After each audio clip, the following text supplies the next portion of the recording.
What's going on, YouTube? EarthP0w3R here. CVH here. Yes. Bringing you our finals at League this past weekend. We did our Dragon Master. Shout outs to you, Carl Reddish. But we had our Dragon Master Kit Collection sealed event where myself and CVH made it to finals in our 8-man tournament. With our sexy Spellgrounds. Indeed. So this was the tournament. Corey wound up. We Skyped him in, and he made top 4, and I beat him in the top 4 to move to finals. And CVH played Nick in top 4.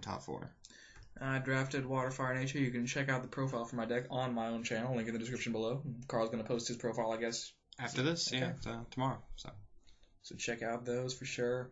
And Carl was undefeated up until this point. 3 rounds of Swiss top 4, and I won my first 2 rounds. Lost to Carl in round 3, 2-1. Won in top 4, and that's the story of the day up to that point. Yeah, so we got a bunch. It's funny like how much coverage we have for just like having an 8-man tournament. I'm recording this match. We've got Corey on stream. Poji Force was going to, but he didn't. Yeah, Poji Force was going to. You were going to. Yeah, but everyone else does it. So and then Corey's streaming this live right now as well. So you guys Thorny Creeper. Go check out the rest of how the matches went on Corey's stream. So, or his journey through the tournament. Do we know if this is going to be HD for them yet? Yeah, I think this should be. Well, I hope you all are enjoying the HD quality. Yeah. Oh, indeed. I summoned Thorny Creeper. I think he went first, so he has the Florigil Manta. Yep. I'm like, crap. That's like the one thing I didn't anticipate. That's 4,000 pounds. I summoned Seneschal. I think I have an overcharge in my hand, so I'm setting up for that because I know Thorny Creeper can ram with Florigil. Oh, yeah. And Carl walks right into my trap. I do. But it's a Hydro Spy, so it's not the greatest thing in the world for me to get rid of, but still, it's a play. Yep. It sort of establishes a clear field against my Seneschal, so I do it anyway. Yeah, at this point, I'm just trying to set up. I think I've already got Cobalt in hand at this point. So please bear with Poji Force's hand camming skills. Yes, I apologize. I ran with the Florigil. Yeah. The one thing about recording here at Comic Kings is that we get a lot of glare, like just a lot of unnecessary light from all over. Like incandescent light bulbs just especially from this angle, like when you're facing that direction in the shop. Like if it's the other way, it's not as bad usually. Yeah. That or you got to get lower and have more of an angle, but it's very hard to get top shots. Oh, I see that root trap. Excuse me. I see that root trap is already done to mana, and I think that was a mistake. Because maybe my deck really doesn't have any ways to deal with big threats, like outside of using Cobalt to ram over. But other than that, like that's really my only answer to big stuff. Guess you're a Seneschal though. Yep. Interesting. I wanted a couple free hits with that, but oh well. Yeah, and that was where I was deciding. I was like, I could go into. I think I had a. I summoned a Golian. I'm pretty sure I have a Sabertooth. Yeah, I had something for 4 mana that I could have used. Like, I think I was thinking of putting the Heat Seekers down so I could just barrage you next turn if you summon multiple stuff. But I just didn't want that Seneschal to have the attack. Multiple stuff. So now I'm always worried about Cobalt because he's played Cobalt on me a few times. But Sabertooth is pretty much the best answer against Cobalt. So I'm like, even if he summons Cobalt, I'm not in the worst position. And I'm like, yeah, he has Cobalt now. Yeah. Yeah, that Breach was just doing me so good all day. Like, it's a very good card in draft. Or sealed, in general, limited play. Because you got to think, after your opening hand and your 5 cards and shields, if you're running a 30-card deck, that's 20 cards, and that Breach lets you go through a fourth of what's left. So we're so popular.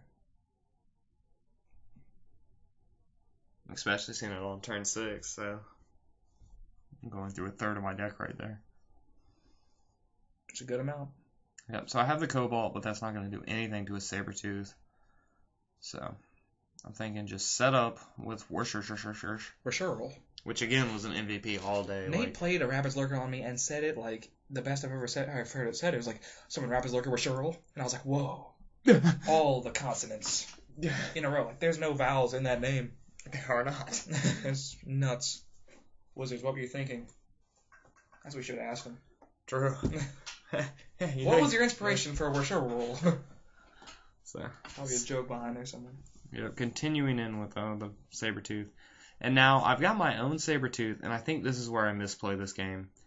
I should just bounce. I know he's got the Bolt Tail, because he just got it with Gigglehorn. I should just bounce with my Sabertooth, and then hope Cobalt can ride me to victory. But instead I go for the double break, in hopes that I can swing on him for game next turn. And then that happens. What happened? I'm sorry. I was Return to the distracted. soil hits my saber-tooth when I should have just bumped with yours. And tears were had. And at this point, I know the game's going to be very difficult to win. So I summon a foul burn. yeah, because why summon a Bolt Bolt Tail? You know, just all the threats. But It's you know return, what? which I think is kind of cool, but it's only going to net me the extra blocker. Mm-hmm.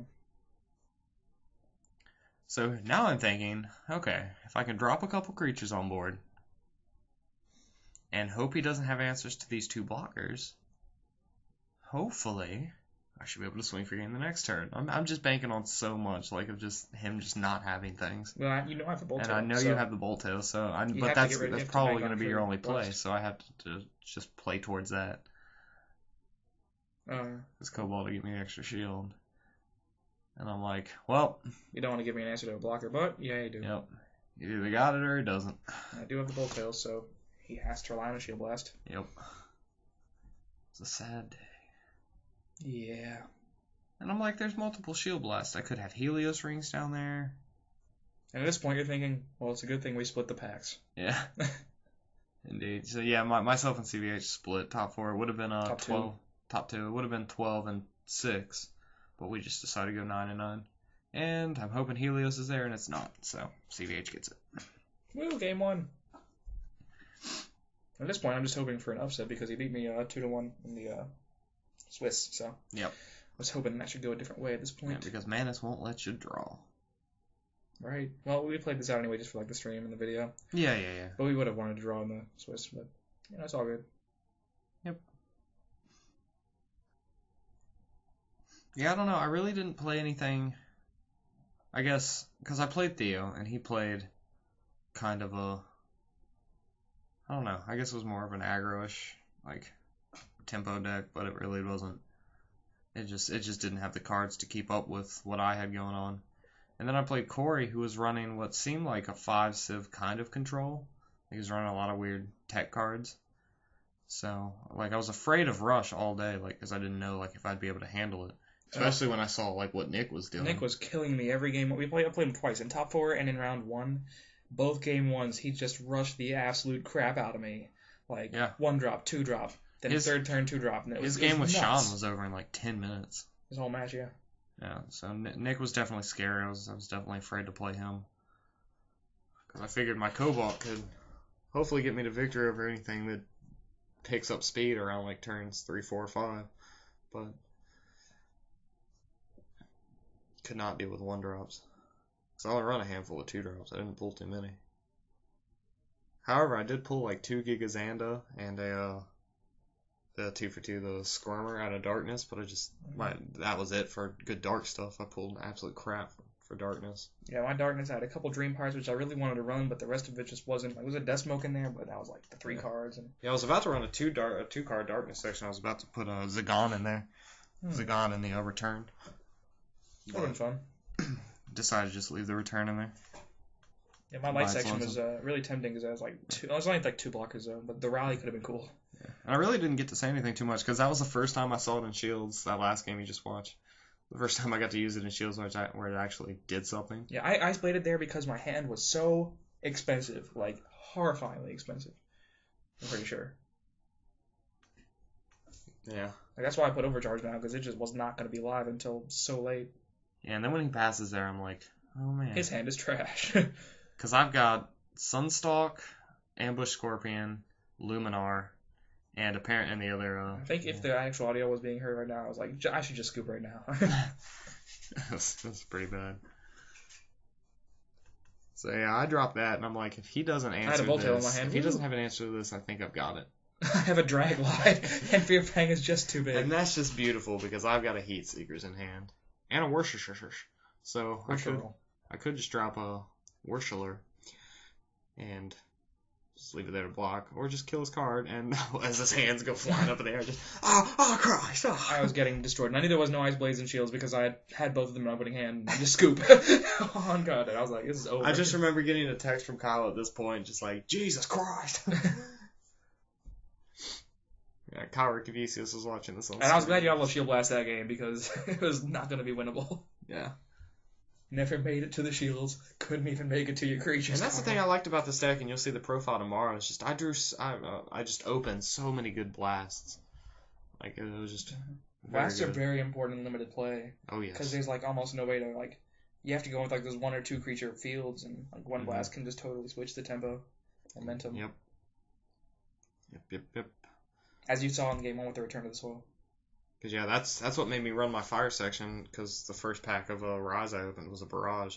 It's like, oh, I guess I'm playing this. First pack I opened of Evo was a Cobalt. Yeah, that's pretty good. It's just like, this is just perfect. Yeah, my only Evo was a Sabertooth, and my bait was a Lackluster, as you'll see in my profile on my channel. But it's still a Sabertooth, so I had to run it with the bait. Yeah.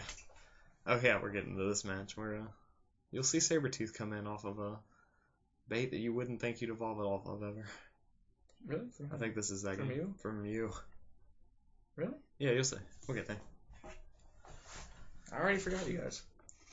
Sean is looking Kind of elsewhere getting at the this field point. on At one point, I know I look up at Sean. I'm like, "Are you getting this?" Because he was just way off.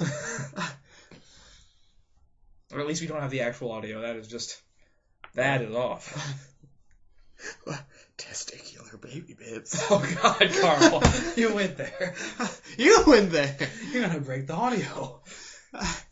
There was Rumbling Pterosaur, man. I think I have like 5 level 5s in my hand, so it's the one that can't evolve, so I put it in mana. I really wanted to... I put a Spy Mission down because I have level 4s in my hand and I have a Search Depths in my hand. Do you still have the pile of the stuff that you still pulled? Like, the... Yeah, I guess, so. the 6-packs of stuff you pulled? I think so. Because I just want to know, like, where... It might be mixed into the things I pulled. Okay, gotcha. Because, yeah, Pterosaur, I was just like, why is he running Pterosaur? Oh, that's a beater. I guess. There was no other things in water to run. Didn't want to add a new Civ because one card was a Lackluster. I thought it would be okay, you know. It did some work. A little bit. Beat sticks are good. Yeah, I was just loving Foulburn all day, like, because if they summoned Foulburn, I had Cobalt to answer it with. So that card made me very happy. Card was terrifyingly bad. For me. I mean, it was a double breaker, which is good. It was relevant like twice. It's good when they can't answer it The effect never went off. I expect even in decks that are built around it and constructed, it'll probably never go off.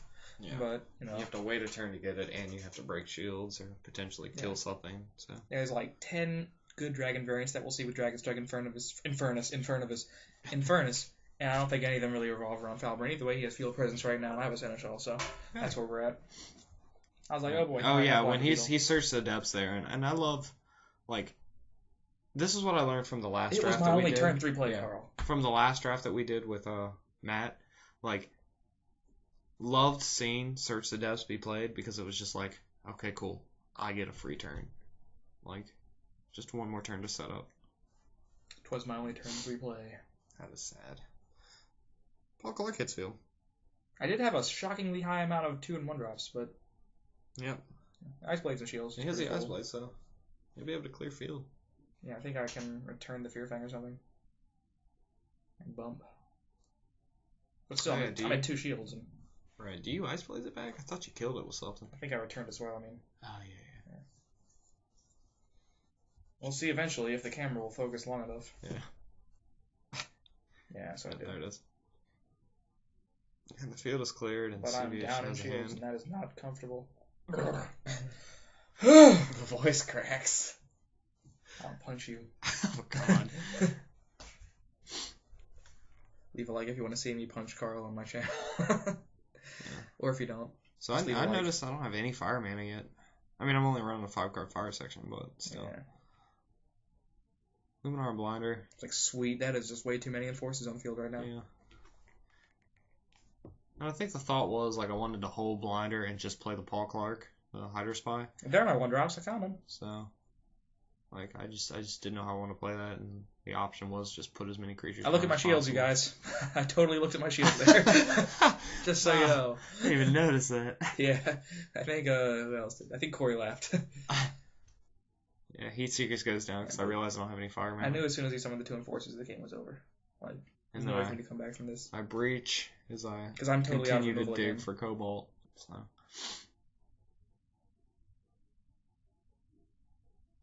Yeah, and with my field the way it is, I'm not too worried about, what is that, Jet Flame? Yeah. Yeah, I'm not too worried about what Jet Flame can do and Prickleback, because, I mean, honestly. Yeah, I mean, my deck runs 0 blockers, so. Yeah. And you can just... So I feel like if I Break can all break my the 2 shields, not hit a blast, I should be in the money. I think I draw and scoop. Yep. No shields. I summoned Bolttail for fun. Hey, Bolttail. Then I was like, give me more mana so I can summon Sabretooth. And, yeah. And that's not going to happen. But even if I could, I'd still lose. So, Paul Clark takes the game. Go, Paul. And then Oh my god, what is happening? Sean is just losing it. Oh. As your field just gets all sorts of... He's our big wiener. And I drop stuff. Yeah. So, leave a like if you enjoy, guys, and we'll see you next time. Peach.